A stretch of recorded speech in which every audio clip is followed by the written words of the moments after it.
Oke teman-teman, kembali lagi bersama saya Slamet Kopling di channel Slamet Kopling Official.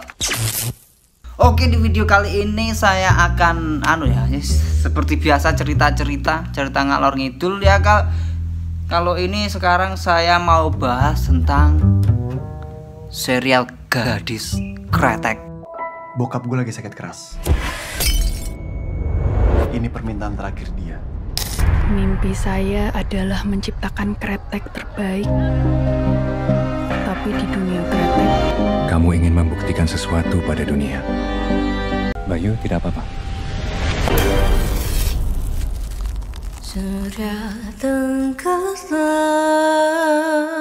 Oke, baru saja rame banget ya. Tapi sudah beberapa bulan akhir ini habis rilis serial yang namanya itu serial Gadis Kretek. Nah itu rame banget itu karena filmnya bagus aja, bagus dari ceritanya, dari alur ceritanya, dari pemerannya atau aktornya, dan juga dari eksekusi filmmakernya ya. Itu sangat, menurut saya, bagi orang yang saya itu bukan seorang yang bukan praktisi di bidang film, sinematografer ataupun ya, saya cuma suka lihat atau penikmat sinematografi, itu penikmat film. Bagi saya itu film yang keren lah ya, keren apa benar, saya nggak bisa buat.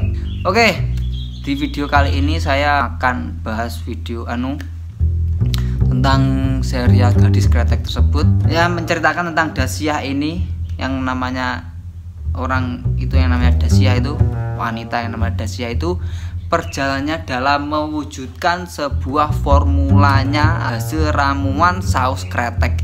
Nah sebenarnya ya itu ceritanya, sebenarnya premisnya itu cuma seorang perempuan yang namanya Dasyah mau mewujudkan formula saus kreteknya itu.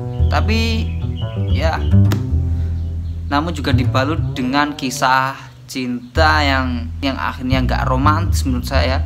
Sebenarnya hidupnya Dasyah ini hidup yang ngenes sih, ya ngenes. Dan saking bagusnya film ini ya, film ini menjadi top 10 di kancah internasional, atau hanya di negara seperti Malaysia, Indonesia sendiri, dan juga di beberapa negara Amerika Latin dan juga Eropa seperti Chile, Rumania, dan Venezuela. Dan dalam film ini itu sebenarnya juga menceritakan sebuah sejarah perkembangan kretek atau rokok kretek tersebut di Indonesia. Nah sepertinya saya tuh kepikiran ini sepertinya menarik untuk dibahas. Makanya saya mau bahas di video kali ini dengan video yang bertajuk Gadis Kretek versus Gadis Filter. Enggak. Ya saya mau bahas video ini aja. Kretek. Laki. Kenapa kok namanya kretek? Apakah karena? Enggak. Yaitu karena tembakau yang dibakar dan dihisap itu mengeluarkan suara kretek. Nah, itu makanya dikasih nama kretek. Dan kretek ini sebenarnya ditemukan dengan secara kebetulan ya. Nah, menurut hikayat kretek, dulu itu ada seorang yang namanya Pak Jamhari. Nah, Pak Jamhari ini mengalami sakit paru-paru. Nah, pas dari saat itu Pak Jamhari mengalami sakit paru-paru. Berbagai cara pengobatan sudah dilakukan Pak Jamhari ini, namun tidak membuahkan hasil ya. Lalu ia kepikiran untuk menggosokkan minyak cengkeh pada area dadanya atau paru-parunya yang sakit. Dan juga beliau juga mengunyah cengkeh tersebut. Perlahan ternyata sakit yang dialami Pak Jamhari tersebut semakin mereda. Nah selain itu Pak Jamhari suatu ketika juga mencampur cengkeh tersebut ya, mencampur cengkeh dan juga tembakau yang beliau potongi. Lalu ia carikan klobot. Kalian kalau tahu klobot itu kulit jagung. Lalu beliau gulung menggunakan klobot tersebut dan beliau ikat. Lalu beliau sulut dan asap yang beliau hisap masuk ke dalam paru-paru. Nah, dari hasil pembakaran oplosan tersebut ya, pembakaran dari hasil cengkeh, dari hasil tembakau yang digulung dengan jagung tersebut, kulit jagung menghasilkan suara kretek kretek kretek kretek kretek kretek. Lalu mulai dari itu namanya jadi kretek. Nah, akhirnya informasi yang dimiliki Pak Jamhari ini kan menyebar secara luas di pelosok-pelosok daerah dekat-dekat Pak Jamhari tersebut. Banyak orang yang antusias untuk merasakan kretek racikan dari Pak Jamhari ini. Nah, akhirnya karena otaknya Pak Jamhari itu juga peluang bisnis ya, akhirnya beliau menangkap peluang tersebut dan merespon peluang tersebut. Beliau membuka usaha rokok kretek. Nah, terus berkembang.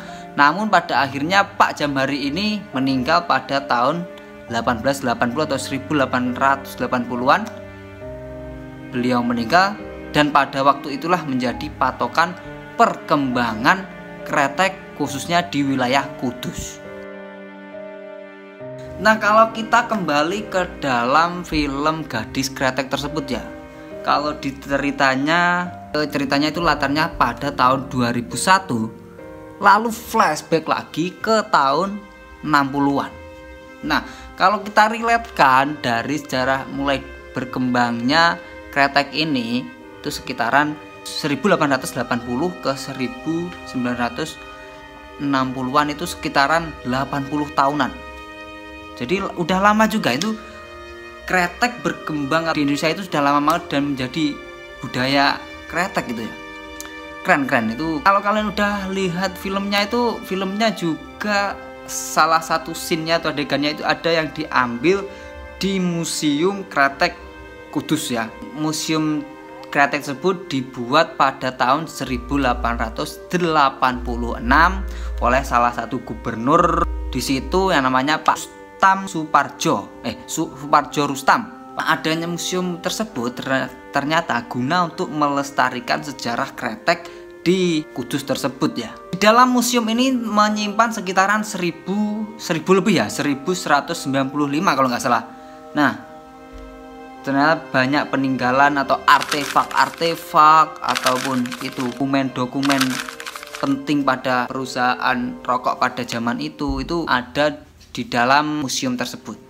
Dan salah satunya di museum ini juga menyimpan salah satu kiprah pebisnis rokok yang juga mengalami kejayaan pada waktunya itu, yaitu Pak Niti Semo. Nah, di dalam museum ini juga ada peninggalan rumah kembar Pak Niti Semo ini yang menjadi saksi bisu kejayaan perusahaan rokok Pak Niti Semo ini. Waktu film itu dibuat, maksudnya latar film tersebut ya, itu terjadi pada tahun 60-an. Nah, pada tahun 60-an itu ternyata di Indonesia, kalau sejarah Indonesia itu sedang gencar-gencarnya Partai Merah. Nah, apa sih maksudnya Partai Merah dalam film tersebut? Ya kalian nggak usah bertanya-tanya, itu masa kalian belum tahu tentang partai tersebut ya.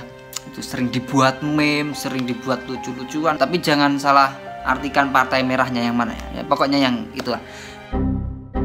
Nah, pada zaman itu memang rawan sekali ya, rawan pengepungan para anggota Partai Merah tersebut. Nah, kisah ini ditambahkan dalam film ini ya, untuk menambah peliknya masalah keluarga Dasyah ini. Dan adanya gencarnya Partai Merah ini, kalau dicerita tadi, dimanfaatkan oleh salah satu kompetitor kretek. Ya, namanya kompetitor kan pasti menghalalkan segala cara. Kalau ya nggak semuanya sih. Kalau di film ini komputernya menghalalkan segala cara dengan cara memanfaatkan gencarnya Partai Merah pada saat itu. Dan apa yang dilakukan oleh kompetitor tersebut semakin membuat mimpi Dasyah sulit untuk diwujudkan, bahkan terkubur. Ya, kasihan sekali itu hidup Dasyah. Dan kisah cinta Dasyah yang sangat pelik ini, yang sangat dramatis ini, ternyata kan kisah cinta yang terlibat itu ada Dasyah, ada laki-lakinya, ada Raya yang diperankan oleh Aryo Bayu, lalu ada satu lagi Seno. Nah, sebenarnya kan Dasyah ini kan jatuh cinta ya, memiliki hubungan yang memiliki cinta lah. Cintanya itu kepada Raya, namun cintanya nggak bisa disatukan. Kalau di film ini menceritakan itu. Lalu malah akhirnya bersama Seno. Seno ini adalah seorang tentara ya. Dan Seno ini diperankan oleh Ibnu Jamil. Nah, banyak ada yang bilang itu di TikTok atau di apa itu, di Twitter juga ada kayak bilang kalau Raya ini, bukan Seno ya, Raya ini adalah pria yang red flag. Ya maksudnya red flag itu apa? Apakah ada hubungannya dengan Partai Merah tadi, red flag?